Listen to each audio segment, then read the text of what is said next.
എല്ലാവർക്കും നമസ്കാരം. ലളിതാ സഹസ്രനാമാവലി പഠനം 91 ദിവസം. 901 മുതൽ 911 വരെയുള്ള 901 മുതൽ 910 വരെയുള്ള നാമങ്ങളാണ് പറയുന്നത്. നമുക്ക് തുടങ്ങാം. ഓം ശ്രീ മഹാദേവിയേ നമഃ. ഓം നാദരൂപിണ്യേ നമഃ. ഓം വിജ്ഞാനകലനായേ നമഃ. ഓം കല്യായേ നമഃ. ഓം വിദഗ്ധായേ നമഃ. ഓം ബൈന്ദവാസനായേ നമഃ. ഓം തത്വാധികായേ നമഃ.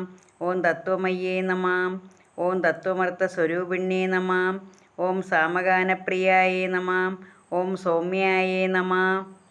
ഒന്നുകൂടെ പറയാം. ഓം നാദരൂപിണ്യേ നമഃ. ഓം വിജ്ഞാനകലനായേ നമഃ. ഓം കല്യായേ നമഃ. ഓം വിദഗ്ധായേ നമഃ.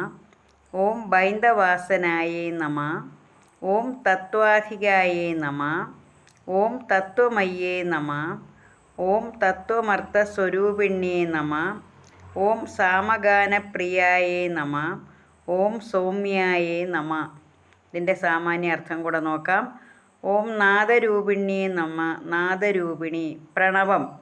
ആദ്യമുണ്ടായത് ശബ്ദതന്മാത്രയാണ്.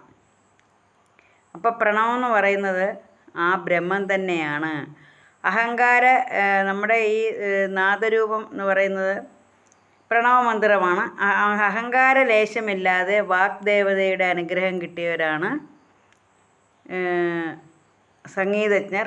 അങ്ങനെ നാദ ഉപാസന എന്നാൽ ദേവി തന്നെയാണ്. അതാണ് നാദരൂപിണി.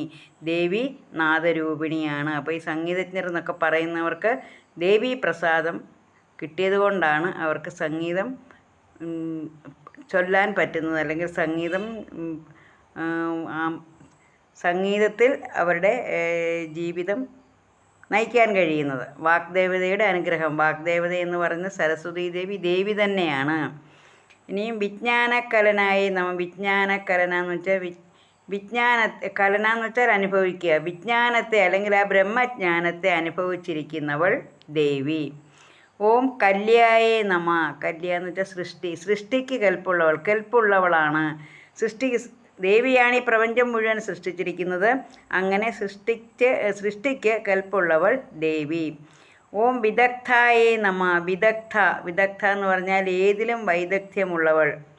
ഓരോരോ ജീവനും ഓരോരോ തരത്തിലുള്ള വൈദഗ്ധ്യങ്ങളാണ് കൊടുക്കുന്നത്. ദേവീ പ്രസാദമുള്ളവർക്കാണ് ആടാനും പാടാനും നല്ലതുപോലെ പ്രസംഗിക്കാനും അതുപോലെ എഴുതാനും വരയ്ക്കാനും എല്ലാമുള്ള വൈദഗ്ധ്യം കൊടുക്കുന്നത് ദേവിയാണ്. അങ്ങനെ ഏതിലും വൈദഗ്ധ്യമുള്ളവൾ ദേവി.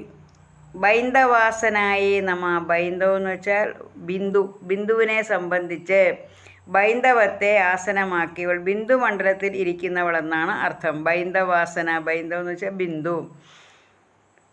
ഓം തത്വാധികായേ നമഃ. എല്ലാ തത്വങ്ങൾക്കും അപ്പുറത്ത് നിൽക്കുന്നവൾ. എല്ലാ തത്വങ്ങളും അടങ്ങിയതാണ് ദേവി. നമുക്ക് എല്ലാ തത്വങ്ങളെന്ന് പറഞ്ഞാൽ ആ തത്വം അനുഭവിക്കണമെങ്കിൽ എന്ത് വേണം? നമ്മൾ സമാധിയാകണം. അപ്പോൾ അങ്ങനെ എല്ലാ തത്വങ്ങൾക്കും അപ്പുറത്ത് നിൽക്കുന്നവളാണ് ദേവി. ഓം തത്വമയ്യേ നമഃ. തത്വമയി ദേവി ആ തത്വം തന്നെയാണ്. തന്നെയാണ് ദേവി. തത്വമസി എന്നുള്ളത് ദേവി ആ തത്വം തന്നെയാണ്. തന്നെ നേടാനാണ് ഭക്തരോട് ദേവി പറയുന്നത്. അപ്പം അടുത്ത തത്വമർത്ഥസ്വരൂപിണി. ആ ബ്രഹ്മം എന്ന് പറയുന്നത് ജീവാത്മാവ് തന്നെയാണ് ദേവി.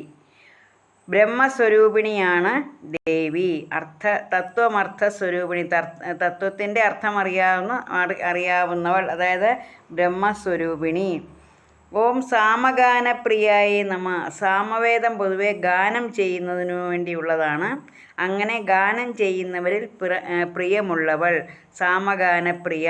സാധാരണ സംഗീതജ്ഞരോട് പ്രത്യേക ഒരു സ്നേഹവും മമതയൊക്കെയാണ് ദേവിക്ക്. ദേവീ പ്രസാദമുള്ളവർക്കാണ് ഗാനം, സംഗീതം എന്നിവ ലഭിക്കുന്നത്.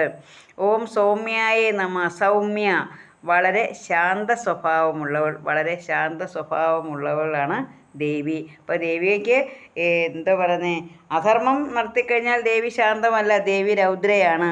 എന്നാൽ അല്ലാത്ത സമയത്ത് ദേവി വളരെ സൗമ്യയാണ്, വളരെ ശാന്ത സ്വഭാവമുള്ളവളാണ്. തന്നെ ആശ്രയിക്കുന്നവരോട് വളരെ സൗമ്യമായിട്ട് തന്നെയാണ് ദേവി ഇരിക്കുന്നത്. തന്നെയോട് എന്താ പറയുന്നത്, ധർമ്മം ചെയ്യുന്നവരെ ദേവി അനുകൂലിക്കുകയും അധർമ്മം ചെയ്യുന്നവരോട് ദേവി രൗദ്രഭാവത്തിലിരിക്കുകയും ചെയ്യുന്നു. അപ്പോൾ ഇങ്ങനെ നമ്മൾ 1000 നാമത്തോടടുക്കുകയാണ്. അപ്പോൾ ഇത്രയും നാമങ്ങൾ നമ്മൾ പറഞ്ഞു. ആ ഓരോ നാമത്തിലും ദേവിയെക്കുറിച്ച് കൂടുതൽ അറിയുകയാണ്. ദേവീപ്രസാദം ഉണ്ടാകാൻ വേണ്ടി നമ്മൾ ദേവിയുടെ നാമങ്ങൾ ജപിക്കണം, നാമങ്ങൾ ചൊല്ലണം, ദേവിയെ കീർത്തിക്കണം, ദേവിയുടെ സ്തുതികൾ ആലപിക്കണം, സ്തുതികൾ പാടണം. അങ്ങനെ നമ്മുടെ പ്രപഞ്ചമാതാവിൻ്റെ അനുഗ്രഹം നമുക്ക് ഓരോരുത്തർക്കും കിട്ടാൻ വേണ്ടി, അല്ലെങ്കിൽ നമുക്ക് ദേവീപ്രസാദം കിട്ടാൻ വേണ്ടി നാം ഓരോരുത്തരും ദേവിയെ സ്തുതിക്കണം.